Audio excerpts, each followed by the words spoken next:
Buenos días, hermanos. Buenos días. Les invito a que abran su Biblia en el libro de Gálatas. La lectura de la palabra del Señor hoy está en el capítulo 2, del versículo 1, del 11 al 21.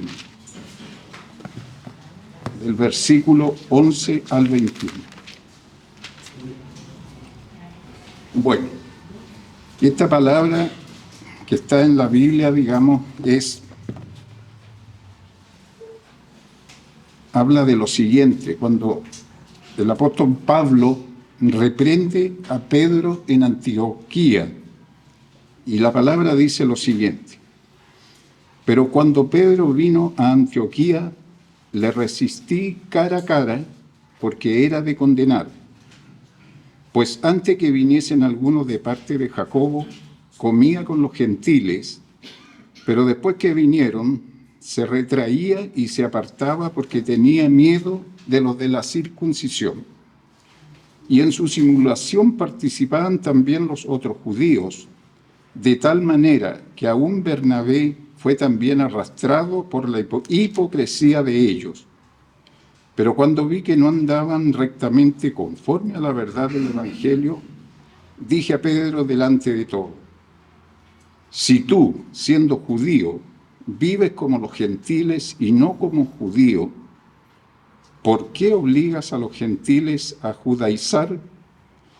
Nosotros, judíos de nacimiento y no pecadores de entre los gentiles, sabiendo que el hombre no es justificado por las obras de la ley, sino por la fe de Jesucristo, nosotros también hemos creído en Jesucristo para ser justificados por la fe de Cristo y no por las obras de la ley, por cuanto por las obras de la ley nadie será justificado. Y si bien, buscando ser justificado en Cristo, también nosotros somos hallados pecadores, ¿es por eso Cristo ministro de pecado?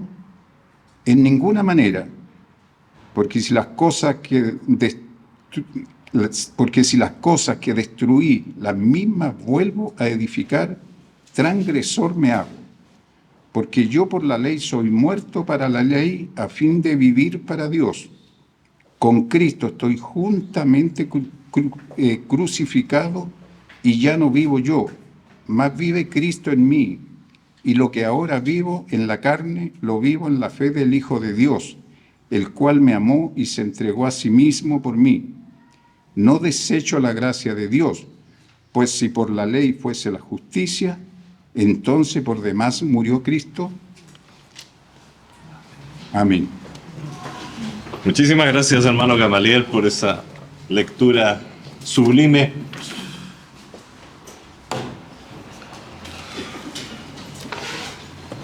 Qué tremenda lectura realmente. Cuán importante es lo que Pablo le dice a los Gálatas en esta carta. Les dice: sabiendo que el hombre no es justificado por las obras de la ley, sino por la fe en Jesucristo. 100 volúmenes hablando sobre la reforma se pueden resumir solo en esta frase. Ahí está la reforma. Gálatas 2:16, la primera parte, la recalco, les está diciendo que el hombre solo puede alcanzar la justicia de Dios por la fe en Jesucristo, comillas, sino por la fe en Jesucristo. Esto lo dice Pablo de mil maneras en todas sus cartas. Justificados pues por la fe tenemos paz para con Dios. Efesios, porque por gracia sois salvos por medio de la fe, y esto no de vosotros, pues es don de Dios, no por obras, para que nadie se gloríe. Una y otra vez el mensaje central está basado en esta justificación que podemos alcanzar gracias a la obra de Cristo, no a nuestras obras. Eso es, si quieres resumir la reforma, puedes decir solo esa frase: la reforma consiste en el redescubrimiento desde las Escrituras de que la salvación es un don de Dios, no de la iglesia. No depende de tus obras. Es un don de Dios, un regalo de Dios dado por gracia. ¿Cómo se recibe? ¿Por obra? No, por fe. Ahí está todo. No, podría no hablar absolutamente nada más hoy día. Si tenemos claro eso, tenemos claro lo que es la reforma y tenemos claro lo que significa realmente la salvación ofrecida por Dios. He titulado hoy día la meditación Biblia, conversión y reforma. Porque cuando la Biblia alumbra, cuando la Biblia es sacada a luz, cuando se puede abrir, cuando sus palabras son transmitidas de persona a persona o directamente desde la Biblia a mí o desde los púlpitos de las iglesias, cuando la Biblia alumbra, trae consigo la conversión del alma. Puedo aprender la Biblia de memoria, pero si no hay conversión, poco es sacado.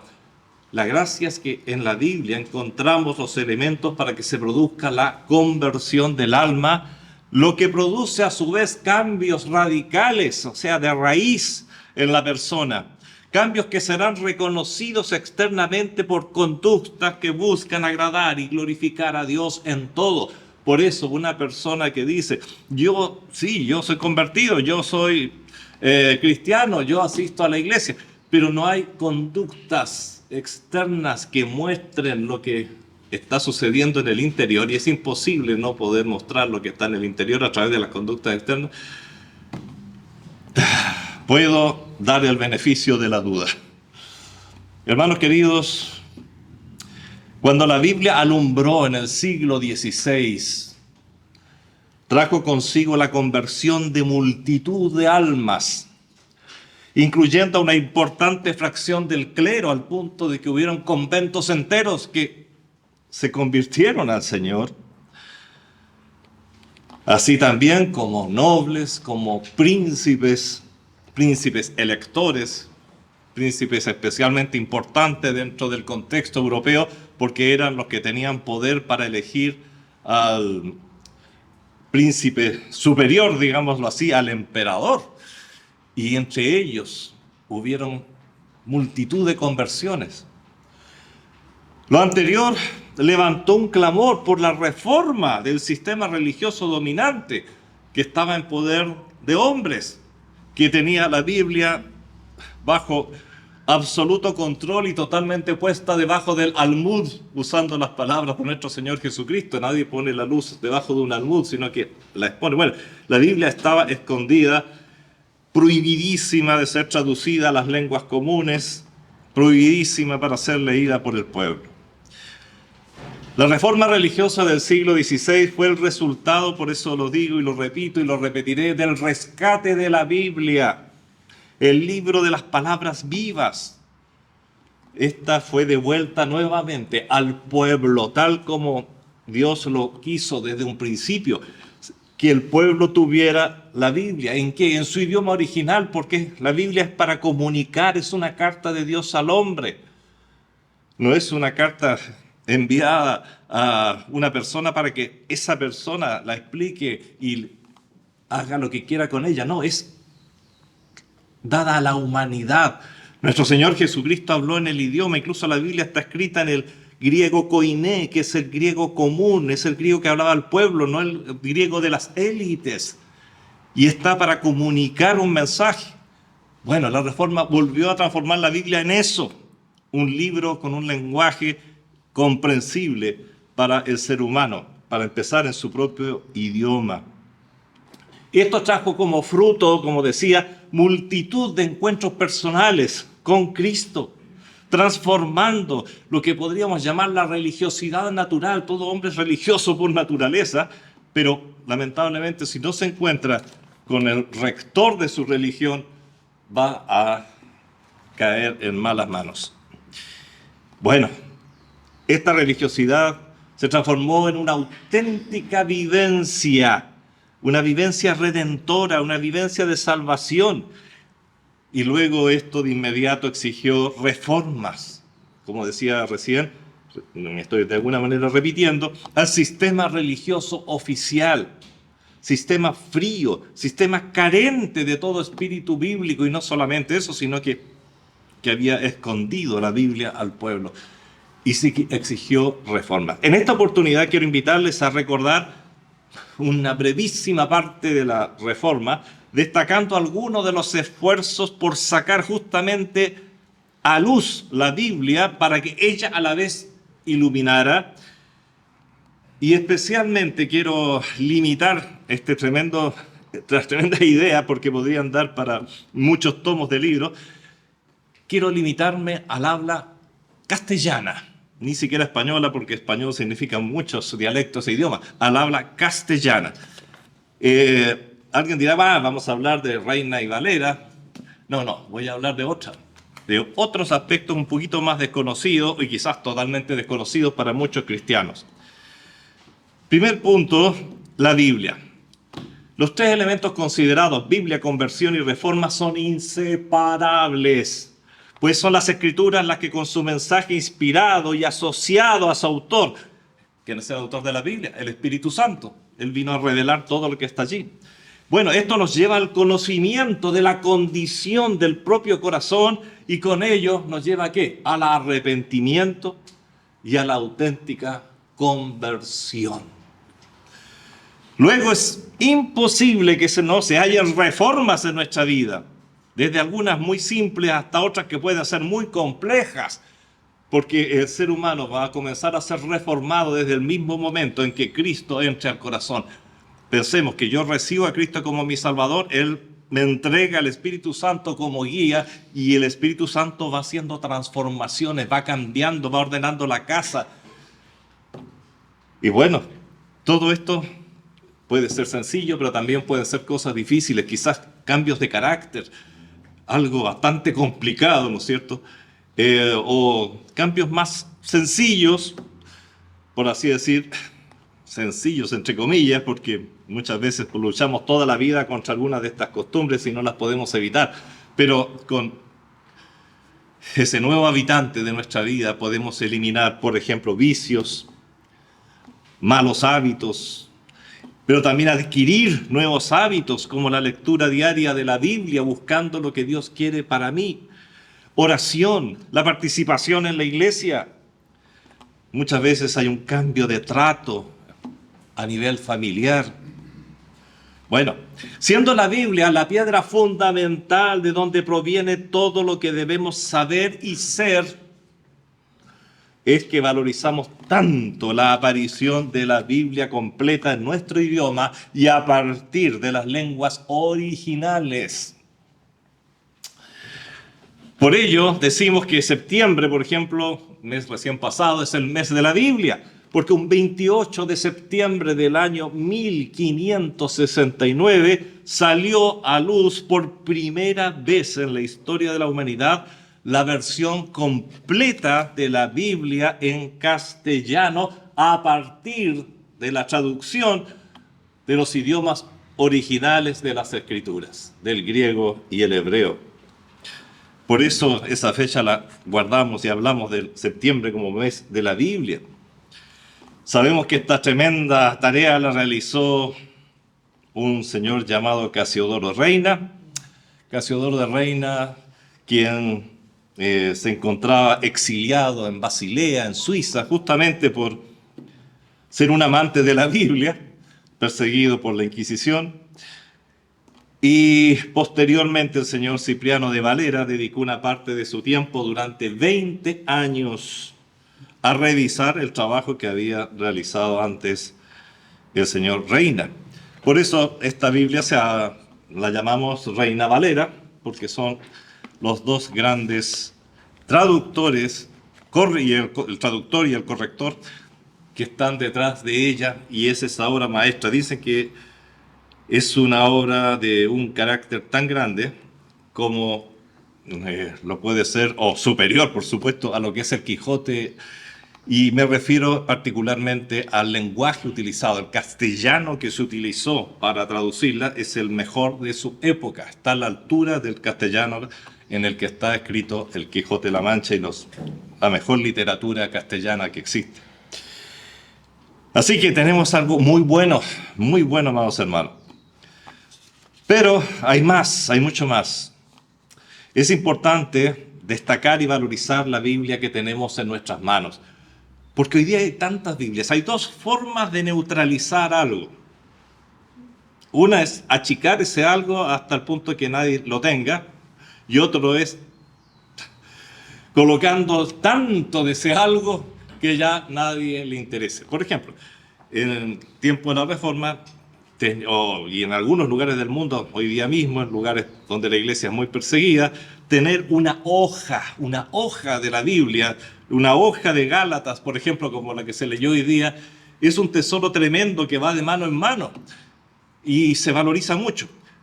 Pero entre las muchas estrategias que ha usado Satanás para desacreditar la Biblia o el uso de ella es, bueno, por una parte ha sido perseguirla, quemarla, tratar de aniquilarla, pero como descubrió que eso no servía para nada, ahora nos ha inundado de Biblias. Y en las casas tenemos hasta 10 Biblias. Bueno, por el hecho de estudio tengo muchas más que esas, pero podemos tenerlas y son tantas, es tan fácil tener la Biblia que entonces tampoco nos interesa. Que tú pierdes el interés por lo que tienes mucho. Cuando hay poca comida, ¿cómo valorizamos la comida, queridos hermanos? Pero cuando sobreabunda la comida y todos los días se tiene que botar comida en la casa porque hay demasiada, pasamos a desvalorizarla. Bueno, creo que con la Biblia está pasando un poco eso. Y lamentablemente hay muchos aprovechamientos económicos detrás. Me molesta mucho realmente, y lo he dicho otras veces, todas las Biblias que están sacando permanentemente diferentes personas, algunas muy buenas, pero son Biblias en que no se sabe qué es más importante, si la Biblia o el comentario de la Biblia. Por eso personalmente cuando regalo una Biblia sin comentarios, porque después si quiere un comentario sobre la Biblia, agréguelo. Tú puedes escribirlo, pero me molesta cuando se junta, porque la Biblia es algo que debe estar solito, hablar por sí solo. Y si quiero ayuda, bueno, voy a buscar comentarios. Pero aparece la Biblia comentada de este, la Biblia comentada de este otro, la Biblia comentada de este otro, la Biblia comentada, y ya obviamente se ve con toda claridad que esto se ha transformado en un negocio. Y eso es feo. Queridos hermanos, ante el esfuerzo, mejor dicho, antes del esfuerzo magistral que significó tener esta Biblia, esta versión que usted tiene en sus manos, la versión Reina Valera, hubieron varios otros intentos. Pero, por ejemplo, no fue lo mismo. Mira, en tiempo de Alfonso el Sabio, estoy hablando del año 1280, antes de la Reina Valera, en el año 1280 él mandó traducir la Biblia completa, pero, y esto es lo que tenemos que entender, se tradujo la Biblia completa, incluso saqué una copia de una página de esa Biblia, la Biblia alfonsina, y está en castellano, pero es una traducción desde la Vulgata, es decir, es una traducción de algo que ya había sido traducido por Jerónimo. Por lo tanto, esa viene del latín y no es una Biblia que esté basada en los idiomas originales, en los textos originales. Así que, aun cuando se podía, en alguna medida, algunos podían leer la Biblia en castellano, eso era algo muy difícil. Además que estas Biblias desaparecieron prácticamente muy rápido. Uno de los trabajos más destacados se produjo en el año 1543 y fue hecho por Francisco de Encinas. 1543 y fue hecho por el gran y sabio hombre Francisco de Encinas. Él hizo una versión castellana del Nuevo Testamento, empleando para ello la edición griega preparada por Erasmo de Rotterdam, es decir, una versión que juntaba todos los fragmentos del Nuevo Testamento existente en el momento en un solo libro, y de allí, por lo tanto, desde los idiomas originales, él tradujo el Nuevo Testamento. Se cree que esta fue la primera ocasión, y fíjense qué interesante, por eso lo destaco, se cree que esta fue la primera ocasión en que el original griego del Nuevo Testamento se empleó en la preparación de una versión castellana. Esta obra fue presentada por don Francisco a Carlos V, el emperador, y como consecuencia y gratitud de su trabajo fue puesto en la cárcel de Bruselas por gentileza de los jesuitas. Pero ¿quién fue Francisco de Encinas? Hemos hablado y en otras oportunidades incluso hemos hecho algún diaporama con quién fue Reina y quién fue el señor Valera, pero poco sabemos de Francisco de Encinas, siendo que fue alguien muy, muy importante para el pueblo cristiano y para la cristiandad en general. Francisco, y vamos a destacar también a su hermano, Jaime, nacieron en Burgos, al norte de España, y estudiaron en Alcalá de Henares, es decir, tuvieron una excelente formación porque sus padres eran muy ricos y tenían la capacidad para hacerlo. Allí en Alcalá de Henares se encontraron con don Pedro de Lerma, otro nombre ya perdido en la historia, quien era tío de ellos. Sin embargo, era un principal, era como decir así, el rector de la Universidad de Alcalá de Henares, ni más ni menos. Hombre en extremo erudito.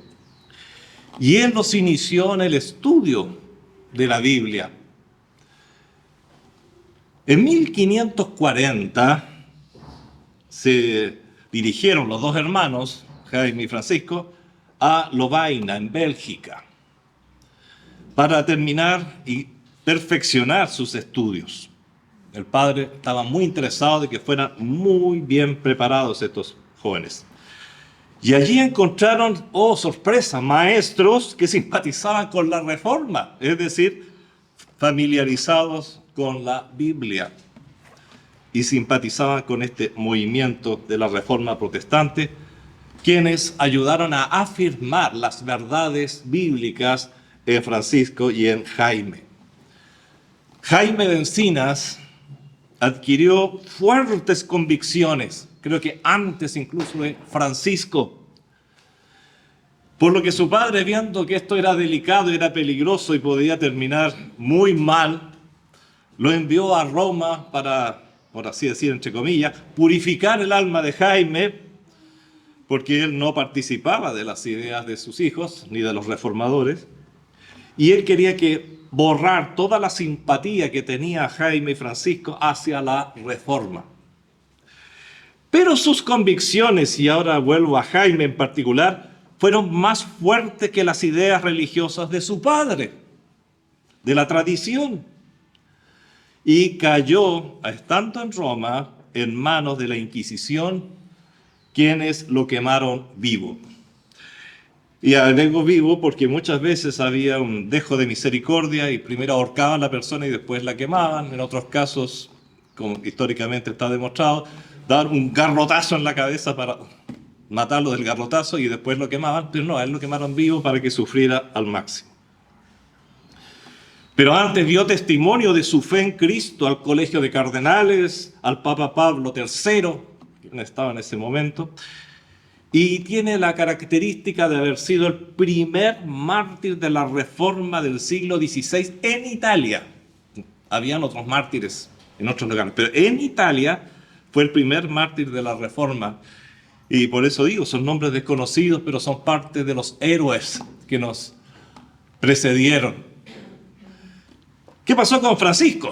Francisco, convencido, pero no tan fanático, por así decir, como Jaime, se radicó, no me van a creer, pero mira dónde fue acá, en Wittenberg, donde Lutero había formado y había comenzado la Reforma. Mira dónde fue a parar. ¿Y por qué fue allá? Porque allá había una universidad, justamente la Universidad de Wittenberg, donde había enseñado Lutero, Felipe Melanchthon, el gran teólogo y amigo de Lutero. y fue allá a estudiar y perfeccionar los idiomas originales en los que había sido escrito la Biblia, es decir, fue a estudiar griego y hebreo, especializarse en lenguas, los idiomas originales. Y fue así que incluso se sabe la fecha, que el 27 de octubre de 1541 se matriculó en la universidad. Y no van a creer lo que pasó. Fue huésped en la casa del mismísimo Felipe Melanchthon, el gran amigo de Lutero, el experto en griego que ayudó a Lutero incluso con este idioma. Fue maestro de Lutero en alguna manera, era un gran hombre y sus libros los tenemos hasta hoy, yo los tengo en mi biblioteca. Y bueno, ya no podía llegar a mejores manos y obviamente que aquí vemos la mano del Señor en todo lo que está sucediendo. Para que nos ubiquemos un poco en el tiempo, porque a los que nos gusta la historia nos gusta también asociar las cosas, ¿no? Estamos hablando de 1541, quizás las fechas así no significan nada, pero cuando las comparamos en una línea de tiempo o en líneas de tiempo paralelas, empiezan a tomar significado. Por ejemplo, para que nos pongamos un poco en el contexto histórico, recordemos que un 31 de octubre de 1517 Lutero publica las 95 tesis que inició el gran movimiento de la Reforma. Lutero falleció en 1546, por lo tanto a estas alturas estaba vivo y tenía varios años de vida todavía por delante. Lo que ignoro y no he podido encontrar en ningún libro es si Francisco llegó a conocer personalmente a Lutero, pero sí conoció mucho a su gran amigo, así que no me extrañaría. Y un dato histórico que quizás nos ayude todavía más a colocarnos en contexto. ¿Sabes tú que Santiago de Chile fue fundada en febrero de 1541? Ese mismo año se fundó la capital, lo que sería la capital en el futuro de Santiago de Chile. Estos datos nos ayudan un poco a ubicarnos en el tiempo. Hubo una anécdota que es digna de destacar en este punto de nuestros recuerdos históricos y del mensaje. Se trata de una conversación, porque resulta que don Francisco de Encina, después de muerto, se descubrieron sus memorias y hay mucho detalle de su vida, por eso se pueden saber detalles de él. No tenemos ni siquiera un retrato, ¿saben? No hay un retrato, nadie sabe cómo era Francisco de Encina, pero sí están sus memorias y de ahí se puede sacar mucha información. Hubo una anécdota que es digna de destacar en este punto. Se trata de una conversación que tuvo Francisco con su maestro Felipe Melanchthon, una persona siempre descrita como muy cordial, muy tranquila, muy diferente a Lutero, que era apasionado, era un poquito... No, Melanchthon era sumamente conciliador, tranquilo, amigable, es muy buen profesor. Y esta experiencia a la que quiero hacer alusión constituyó una experiencia que podríamos llamar iluminadora para Francisco Encinas. Esas experiencias que marcan la vida y guarda relación directa con la porción que leímos de las Escrituras, porque a propósito seleccioné esta porción porque se dio esta situación. Resulta que su profesor, el profesor de Francisco de Encinas, había dado a cada uno de los alumnos, les había asignado la tarea de analizar, de traducir y comentar una porción de las Escrituras en griego, ya que era una clase de griego. Les dio una porción de la carta de Pablo a los Gálatas. Mientras realizaba su tarea traduciendo Gálatas, fue Melanchthon hasta donde estaba Francisco trabajando y le comenzó a preguntar por su tarea, lo cual implicaba análisis del contenido del texto, porque obviamente la idea era que la gente se metiera en el tema, no solamente en la calidad y en las palabras, en la mejor traducción, en las circunstancias para colocar énfasis, etc., sino que también las ideas que estaban traduciendo. Quiero decir que a estas alturas Francisco aún quería creer en la iglesia dominante, quería creer en el Papa, aun cuando su corazón estaba en la Biblia, pero quería, y lo que quería a lo más era una gran transformación en esa iglesia. Él entendía que muchas cosas estaban mal, pero a él mismo todavía le faltaba más luz, como sucedió y como sucede ahora hoy día con muchas personas.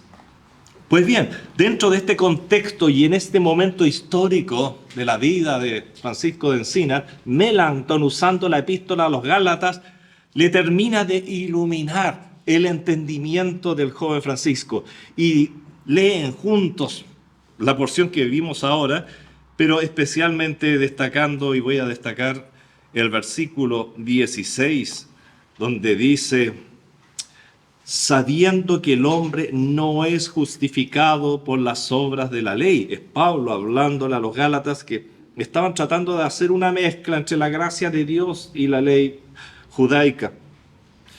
No, dice, sino por la fe de Jesucristo. Y realmente al no ser justificado el hombre por las obras de la ley, lo que nos está diciendo es que no es justificado de ninguna otra manera, por ninguna otra obra.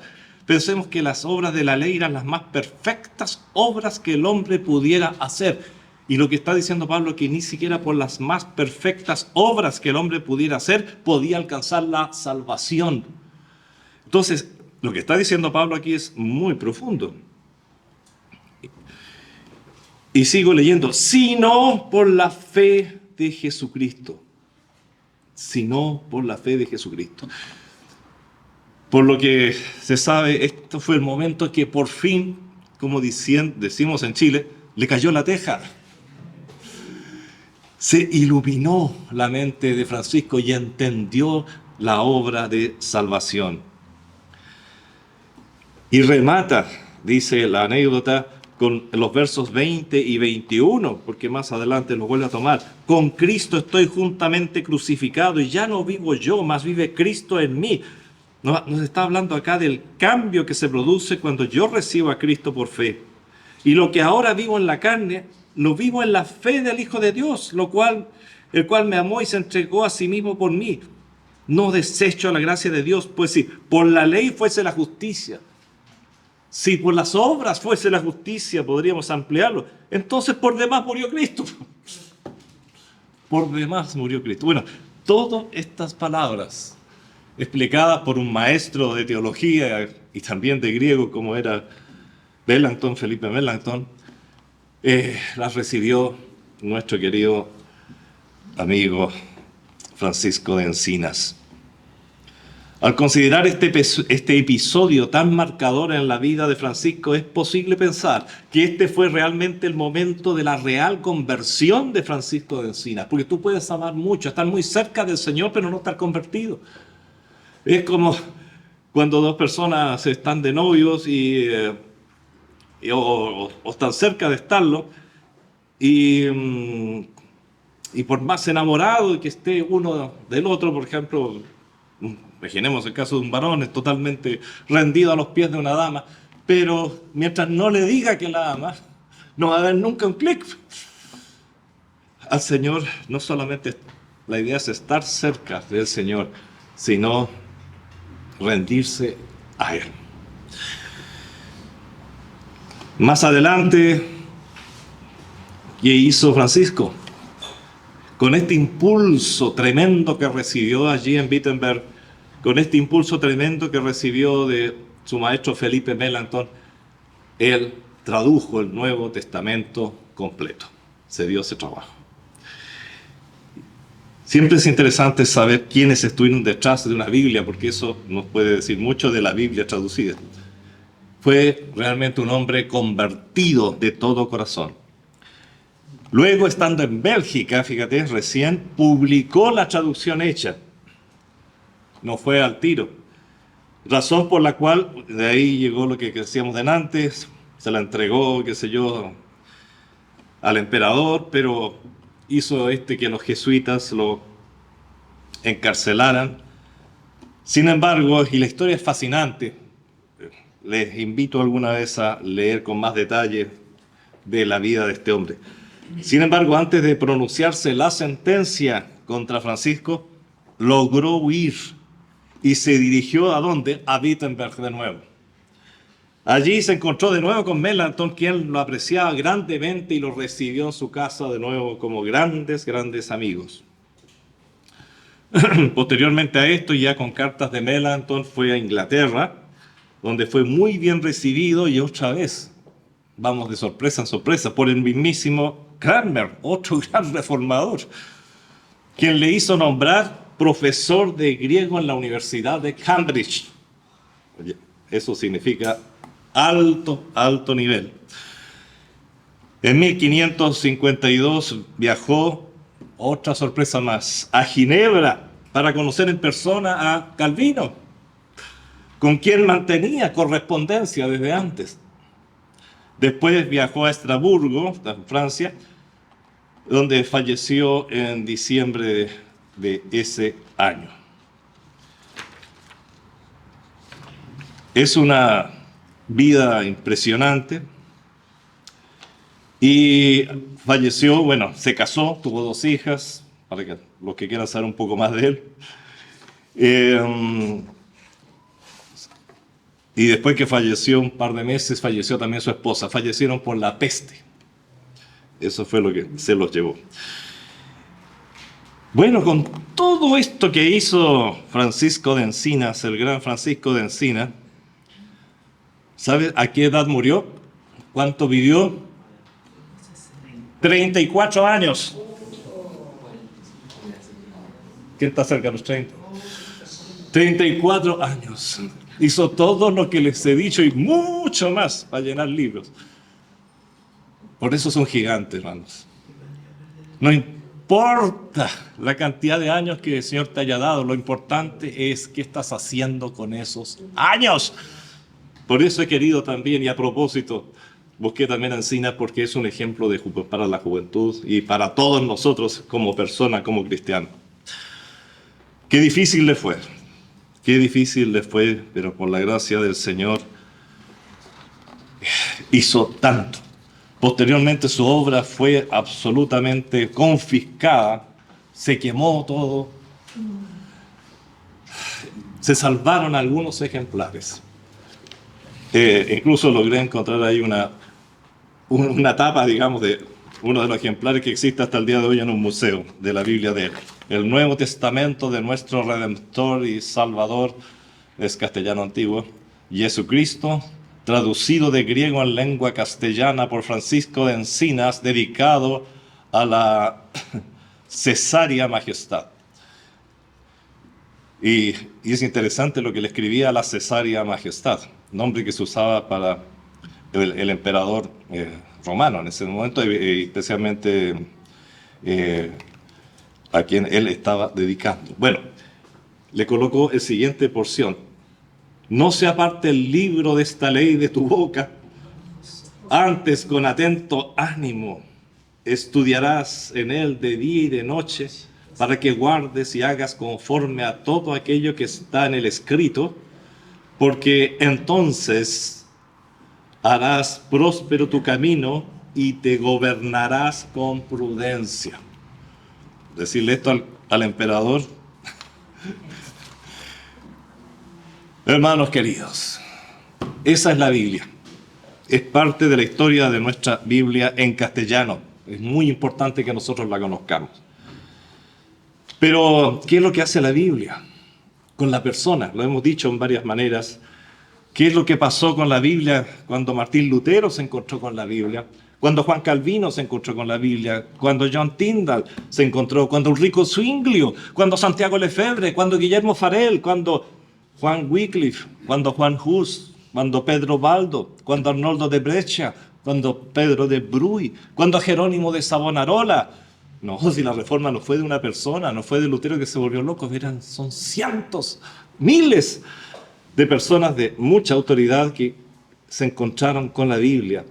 Un Jerónimo de Praga, Juan Knox, Felipe Melanchthon, Patricio Hamilton, Margarita de Orleans, hay varias damas que podríamos mencionar, Tomás Cranmer, Francisco de Encinas, etcétera, etcétera, etcétera. La Reforma fue un movimiento muy fuerte, muy poderoso, donde muchas genialidades de la época participaron. ¿Qué pasó con ellos que se dieron a la tarea de transmitir el mensaje de la Biblia? Pues ellos fueron convertidos por la palabra de Dios. Convertidos por la palabra de Dios. Hay una gran diferencia entre ser convencido, entre ser un enamorado de la Biblia, un admirador de su filosofía, un admirador de Cristo, un admirador de su carácter, un admirador de la historia, y ser convertido es otra cosa. Ser convertido es un milagro. Ser convertido es un milagro. Es, como Jesucristo mismo lo define, un nacer de nuevo. La conversión se produce cuando el mensaje de la Biblia, que lo podemos resumir en 4 puntos. Primero, la Biblia me acusa que soy pecador. Segundo, por ser un pecador estoy totalmente perdido y destinado al infierno, destituido de la gracia de Dios para siempre. Tercero, la Biblia me muestra que motivado por su amor y solo por gracia, Cristo vino a rescatarme y pagó por mi condena. Y la Biblia me enseña que si arrepentido de mi pecado recibo a Cristo por fe como mi Salvador, se hace válido el rescate de Cristo para mí y soy salvo. Eso es en 4 palabras el mensaje fundamental de la Biblia. Y cuando esto sucede, el Espíritu Santo viene a morar en el creyente para realizar orden y cambios en su vida. Encuentra muchas cosas desordenadas, mucho que hay que ordenar. Por eso se producen muchos cambios, que no solo son intentos o internos, que no son solamente espirituales, mentales, psicológicos, sino que también son observables. En otras palabras, se produce una renovación total de la persona en lo mental, lo afectivo, en su voluntad, de tal manera que su actuar es reformado y tú lo puedes detectar. Lo anterior ocurre con la persona, con la familia que integra a Cristo en su vida, con un pueblo o una nación que se somete a la Biblia y su mensaje. Esto pasó en el siglo XVI. Este fenómeno se dio desde el momento en que alguien recibía por la luz de las Escrituras a Cristo como su Salvador personal, se daba cuenta que algo andaba mal con todo el sistema religioso que siguió desde su niñez. Ese hombre, esa mujer, ese monje que se convertía, ahora quería que su gente también conociera la Biblia y la salvación del Señor Jesucristo. Esa persona ya no podía aceptar que en su iglesia no se permitiera conocer el mensaje de la Biblia. ¿Cómo es posible si debiera ser el principal mensaje de la iglesia? No podía aceptar que la Biblia no estuviera en el lenguaje del pueblo. No podía aceptar que la iglesia dominante se autoproclamara superior en autoridad a las enseñanzas de las Escrituras y aún al mismo Cristo. No podía aceptar que aún sus pensamientos fueran controlados por un sistema que además era carnal, codicioso, lujurioso y sanguinario, como lo admiten los historiadores más neutrales de la historia, no solamente los cristianos. Cuando apareció la Biblia y sus razones, la reforma fue inevitable, sumándose parroquianos tras parroquianos, monje tras monje, príncipe tras príncipe, estado tras estado, mientras que la iglesia dominante y los príncipes que aún dominaba esta iglesia se reagrupaban y reorganizaban, intentando detener a cualquier costo lo inevitable. La bendita luz del Evangelio derramándose por Europa y más allá hasta lo último de la tierra. Eso es la reforma. En esta oportunidad, y ya concluyendo, hemos considerado 3 conceptos imposibles de eludir y separar cuando hablamos de reforma protestante del siglo XVI. La Biblia, la conversión a Cristo y el cambio. O bien, una vez más, aunque sea repetitivo, desarrollando un poco más las ideas, 3 cosas. Las Escrituras, pero las Escrituras completas y entendibles en manos de la gente común. La genuina salvación por gracia, sin mediar obra alguna, como dice Pablo a los Gálatas, a los Filipenses, Romanos, en muchas partes. Y la reforma personal y también exigida al sistema religioso imperante, sistema que no quiso cambiar y por eso se produce un cisma. Hoy día quiero honrar a los millares de mártires como ustedes, ya sea que fueran asesinados o mutilados o padecieran cualquier forma de persecución, la pérdida de todos sus bienes, de sus familias, etc. Razón por la cual hoy es posible que tú y yo tengamos en nuestras manos la Biblia. Y la Biblia completa en nuestro idioma y sin prohibición de leerla o interpretarla. Gracias, Señor, por estos hombres, por estos niños. Cuando vemos a Encinas, por estos jóvenes. Uno habla de Encinas y siempre piensa en un caballero maduro. No, joven. Maduro sí, pero joven. ¿Y cuántos niños? ¿De cuántas cosas podríamos hablar? Tengamos un momento de oración. Padre, te damos gracias por la facilidad, el regalo que tú nos das, Señor, de abrir la palabra de Dios para que nos hable. Y nos da vergüenza, Señor, al ver con cuánta flojera muchas veces abrimos tu palabra, si es que la abrimos. Y tú quieres hablarnos, tú quieres edificarnos, no solo quieres nuestra salvación, sino que quieres que crezcamos, quieres que nos gocemos en tu palabra santa, Padre. Gracias te damos, Señor, por el valor que diste a todas esas personas que se suman millares, incluso millones, que murieron, que perdieron todo en la tierra para darnos la palabra. Sabemos que ellos, Señor, han recibido o recibirán en su momento la corona que tú has prometido a todos los que padecen por causa tuya. Bienaventurados los que sufren por causa del Evangelio. Ellos son bienaventurados. Señor, ayúdanos también a resistir en la medida que las pruebas aparezcan en nuestra vida. A veces son pruebas tan sencillas, Señor, en nuestra oficina. Y nos da vergüenza hasta orar dando gracias por ese alimento cuando hay compañeros, cuando hay otras personas.